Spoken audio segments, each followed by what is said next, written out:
Hello everyone, welcome back to our channel future study. तो guys, इस video में BA program semester 6 के student DU SO regular NCBF इनके most important question with answer आपको इस video में हम बताने जा रहे हैं, जो आपका डिसिप्लिन सब्जेक्ट है हिस्ट्री। तो देखिए, इससे पहले हमने क्लासेस 4 तक कंप्लीट कराई है। क्लासेस जो हमारी होने जा रही है क्लासेस 5 है। तो इसमें हम आपको क्वेश्चन नंबर 6 का आंसर कराएंगे। पूरे सिलेबस के अकॉर्डिंग यहाँ पर 20 क्वेश्चन तैयार किए गए। 20 में से आपके पेपर में 10 क्वेश्चन देखने को जरूर मिलेंगे गाइस।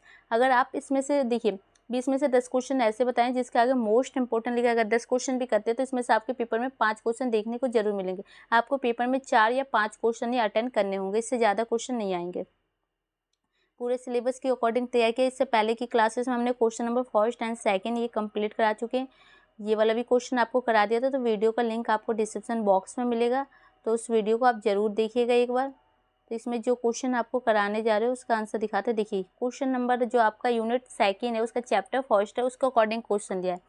तो इस चैप्टर से हमने 2 क्वेश्चन बनाए, तो क्वेश्चन नंबर 6 आपको एक्सप्लेन किया जाएगा इसमें। तो देखिए, बी औपनिवेशीकरण क्या है, अल्जीरिया या घना के संदर्भ में व्याख्या करें।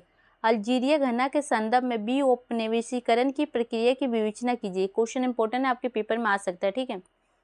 तो परिचय देखिए, आपको परिचय में आप क्या लिख सकते हैं। बी औपनिवेशीकरण स्वशासी राज्यों के नए राजनीतिक आदेश की शुरुआत का प्रतीक है। तो ये क्या होता है कि जो नए राज्य है उनके जो आदेश की शुरुआत हो रही है राजनीति की, उनका प्रतीक माना जाता है इसे। बी औपनिवेशीकरण शब्द पहली बार 1836 में एक फ्रांसी अल्जीरिया में दिखाई दिया। तो ये कब आया था? जो 1836 में फ्रांसी में ही आया था, ये शब्द का प्रयोग पहली बार किया गया था। हालांकि ये पहली बार अंतर्युद्ध काल में जर्मनी अर्थशास्त्री मोजिस जूनियर बॉन्ड द्वारा औपनिवेशिक साम्राज्य के पतन का सुझाव देने के लिए इस्तेमाल किया गया था। तो देखिए, यहाँ पर बताया जा रहा है जो पहली बार इस शब्द का प्रयोग कब किया गया, जो युद्ध के समय में, जो आप कह सकते हो औपनिवेशिक साम्राज्य का जो पतन हो रहा था ना, उसके इस्तेमाल के लिए, उसके सुझाव के रूप में इसको किया गया था, इनके द्वारा किया गया था। इसके बाद देखिए, बी औपनिवेशीकरण मतलब कि क्या होता है, आपके पेपर में आ जाए ना कि क्या होता है। तो बताइए, बी औपनिवेशीकरण उपनिवेशवाद के प्रभाव को समाप्त करने की प्रक्रिया को संदर्भित करता है। तो जो उपनिवेशवाद है ना, उसको समाप्त करने का जो तरीका है, इसी के द्वारा हम कर सकते हैं। इसकी प्रक्रिया को ये मतलब रेखांकित करता है, ये कह सकते हैं, जिसमें एक उपनिवेशित क्षेत्र का अपने उपनिवेशवादियों से राजनीतिक, आर्थिक और सांस्कृतिक विघटन शामिल है। तो इसमें आप कह सकते हैं कि जो राजनीतिक, सांस्कृतिक, जो आर्थिक विघटन होते हैं ना, इस टाइप से इनके शामिल होते हैं इसके अंदर।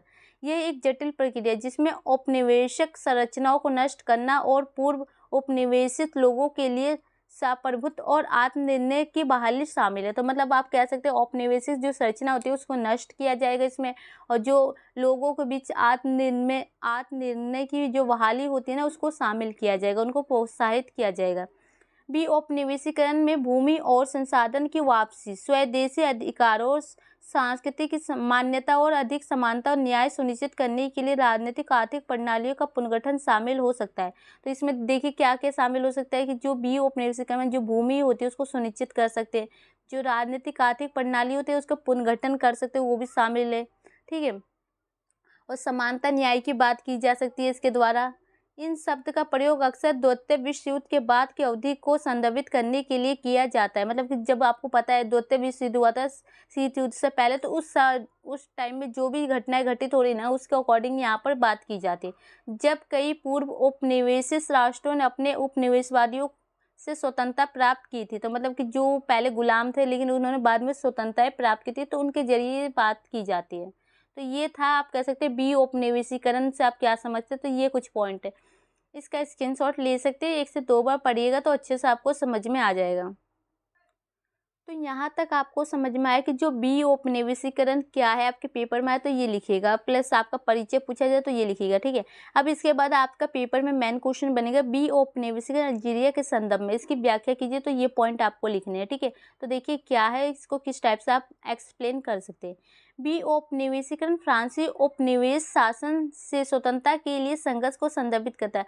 तो ये क्या था, जो इनसे आपको कह सकते हैं जो संघर्ष था, किस लिए संघर्ष किया गया था, जो स्वतंत्रता प्राप्त करने के लिए शासन से संघर्ष किया जा रहा था, उसको संदर्भित मतलब रेखांकित कर रहा है, उसको उजागर कर रहा है। अब देखिए, 19वीं शताब्दी में अल्जीरिया फ्रांस द्वारा उपनिवेश बना लिया गया था। जो 19वीं शताब्दी में कह सकते हैं जो अल्जीरिया है उसको फ्रांस ने अपने कब्जे में ले लिया, अपना उपनिवेश बना लिया था, ठीक है। और 20वीं शताब्दी के मध्य तक अल्जीरिया राष्ट्रवादी आंदोलन ने महत्वपूर्ण गति प्राप्त कर ली। 20वीं सदी आते आते जो कह सकते हैं अल्जीरिया ने क्या राष्ट्रवादी आंदोलन में उसने महत्वपूर्ण अपना स्थान गति प्राप्त कर ली थी।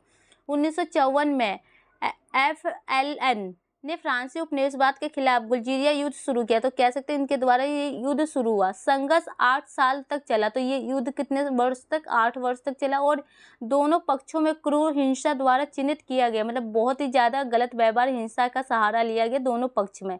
1 जुलाई 1962 को अल्जीरिया के फ्रांस से स्वतंत्रता प्राप्त करने के साथ युद्ध समाप्त हुआ। तो कह सकते हैं कि जो 1 जुलाई को 1962 में अल्जीरिया ने किससे? फ्रांस से जो स्वतंत्रता प्राप्त कर ली, मतलब इसका जीत हो गई। तो इसके साथ ही ये युद्ध की समाप्ति हो चुकी है। तो इसके बाद देखिए अल्जीरिया में स्वतंत्रता के लिए संघर्ष विओपनिवेशीकरण की प्रक्रिया में एक महत्वपूर्ण घटना थी। तो आप कह सकते हैं ये एक महत्वपूर्ण घटना थी संघर्ष का। यह आज़ादी के सबसे खूनी और सबसे लंबे समय तक चलने वाले युद्धों में से एक था। तो आप ये कह सकते हैं जो ये आज़ादी के लिए सबसे खूनी मतलब खतरनाक युद्ध मान सकते हो, और सबसे लंबे समय तक चला क्योंकि 8 वर्ष चला है, ठीक है। और इनमें पूरे अफ्रीका एशिया में अन्य राष्ट्रवादी आंदोलन को प्रेरित किया, मतलब जो अफ्रीका के लोग हैं, एशिया के लोग हैं, सभी जो राष्ट्रवादी आंदोलन को प्रेरित किया गया इसमें। अल्जीरिया युद्ध का फ्रांस के राजनीतिक परिदृश्य पर भी महत्वपूर्ण प्रभाव पड़ा। तो जो आप कह सकते हैं इसका किस पर? जो फ्रांस के राजनीतिक परिदृश्य होते हैं ना उस पर भी इसका महत्वपूर्ण प्रभाव देखा गया, जिससे चौथा गणराज्य का पतन हुआ। इससे इसका पतन हो चुका। चार्ल्स डी गॉल के 5वें गणराज्य का उदय हुआ, मतलब चौथे का पतन हो चुका है, 5वें का उदय हो चुका है इसके द्वारा। तो ये कुछ पॉइंट थे जो आप कह सकते हैं अल्जीरिया के संबंध में। आपका ये क्वेश्चन आए तो लिख सकते हैं बी औपनिवेशीकरण। अब देखिए आपके पेपर में आ सकते हैं घना के संदर्भ में बी औपनिवेशीकरण। तो एक चीज़ याद रखिएगा, ये भी शॉर्ट क्वेश्चन में इस टाइप से आ सकता है, ठीक है। बी औपनिवेशीकरण का तात्पर्य ब्रिटिश औपनिवेशिक शासन से स्वतंत्रता प्राप्त करने की प्रक्रिया से है। तो इसमें किससे? जो ब्रिटिश है उससे स्वतंत्रता प्राप्त करने से, और ऊपर वाले में किससे था? फ्रांस से स्वतंत्रता प्राप्त करने की थी। दोनों में सेम पॉइंट है, बस डिफरेंट क्या है कि जो इसमें ब्रिटिश के बारे में बात की जाएगी, ऊपर वाले में फ्रांस के बारे में। घना उप सहारा अफ्रीका में स्वतंत्रता पाने वाला पहला देश था, मतलब ये पहला देश था जो कि आपको अफ्रीका में स्वतंत्रता पाई थी, जिससे उसने 1957 में हासिल किया। कब? इसका सन याद रखिएगा, इस टाइम इसको स्वतंत्रता मिल चुकी है। घना में स्वतंत्रता के लिए संघर्ष का नेतृत्व। तो देखिए जो घना में जो आपको संघर्ष को अकॉर्डिंग किया जाए तो इन पार्टियों के द्वारा आप कह सकते हैं कि जो संघर्ष के लिए लड़ाई लड़ी गई, और इनके द्वारा जो राष्ट्रवादी आंदोलन होते हैं ना उसमें जो आगामी व्यक्ति के रूप में उभरे, मतलब ये सबसे मेन व्यक्ति के रूप में उभरे थे, और उन्होंने अहिंसक प्रतिरोध और पैन अफ्रीकीवाद की वकालत की। मतलब अहिंसक मतलब बिना हिंसा के सहारे के अकॉर्डिंग आपको यहाँ बात की गई है कि इसको वकालत की गई थी इनकी। अब इसके बाद देखिए अल्जीरिया की तुलना में घना में बी औपनिवेशन की प्रक्रिया अपेक्षाकृत शांतिपूर्ण थी, मतलब इसकी जो प्रक्रिया थी एकदम शांतिपूर्ण थी, उसमें बहुत ही ज़्यादा खतरनाक थी, और इसमें अन्य अफ्रीकी देशों को स्वतंत्रता का पीछा करने के लिए प्रेरित किया। मतलब कि जो अफ्रीकी देश है वो स्वतंत्रता का पीछा करना चाहिए कि आपको भी स्वतंत्रता मिलनी चाहिए, उसके लिए प्रेरित किया गया। एकजुट अफ्रीका के लिए नाक्रम के नेतृत्व और विजन ने घना को पैन अफ्रीकी आंदोलन में एक महत्वपूर्ण खिलाड़ी बना दिया। मतलब कह सकते हैं इस आंदोलन में उन्होंने एक महत्वपूर्ण खिलाड़ी के रूप में उभरे थे, और इनके द्वारा ही आप कह सकते हैं जो सरकार को तेजी से निरंकुश हो गई थी इसके, और ये अंत में आप ये कह सकते हैं कि जो 1966 में इनका खस्ता पलट उखाड़ फेंका गया, मतलब इनको यहाँ से उखाड़ फेंका गया, और इसका जो आप कह सकते हैं घना का जो मतलब विकास हुआ, यहाँ पर ये स्वतंत्र हो चुके थे, गुलामी से आज़ाद हो चुके हैं। अब देखिए आप निष्कर्ष में क्या लिख सकते हैं?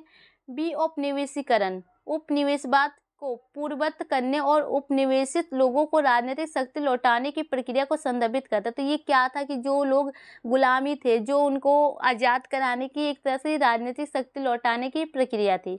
अल्जीरिया घना के संदर्भ में स्वतंत्र और राष्ट्रवादी आंदोलन के लिए संघर्ष द्वारा बी औपनिवेशीकरण को चिन्हित किया गया था। मतलब आप ये कह सकते हैं जो अल्जीरिया घना है उसको आज़ादी दिलाने के लिए, राष्ट्र स्वतंत्रता दिलाने के लिए आंदोलन के रूप में बी औपनिवेशीकरण का सहारा लिया गया था। अल्जीरिया युद्ध एक दीर्घ और हिंसक संघर्ष था जिसके अफ्रीका और एशिया में अन्य राष्ट्रवादी आंदोलन को प्रेरित किया। तो ये कह सकते हैं कि संघर्षकारी युद्ध था जो कि अफ्रीका और एशिया के लोगों को भी प्रेरित किया गया राष्ट्रवादी आंदोलन के द्वारा, जबकि घना की शांतिपूर्ण स्वतंत्रता वियोपनिषद प्रक्रिया में एक महत्वपूर्ण मील का पत्थर साबित है। और यहाँ पर घना की बात की जाए, ये शांतिपूर्ण तरीके से मतलब सॉल्व हो गया और एक मील के पत्थर के रूप में कार्य किया।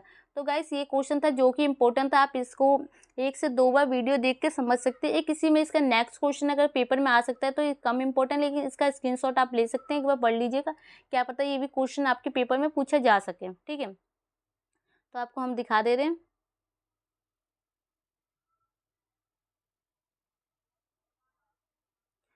और जितने भी क्वेश्चन आपको बताए जाते हैं ना, सभी क्वेश्चन आपको जरूर करके जाना होता है, पेपर में कोई से भी क्वेश्चन आ सकते हैं। इसके बाद जो नेक्स्ट क्लासेस के अकॉर्डिंग इसकी वीडियो चाहिए तो कमेंट बॉक्स में मैसेज कर सकते हैं, हम वीडियो अपलोड कर देंगे। तो ये क्लासेस हमारी 5 थी जो कि फाइनली यहाँ पर खत्म हो चुकी है। अब आपका जो यूनिट थर्ड है उसके अकॉर्डिंग यहाँ पर हम क्वेश्चन लाएंगे नेक्स्ट वीडियो में, चाहिए तो कमेंट कीजिए, वीडियो को शेयर कीजिए। Thank you.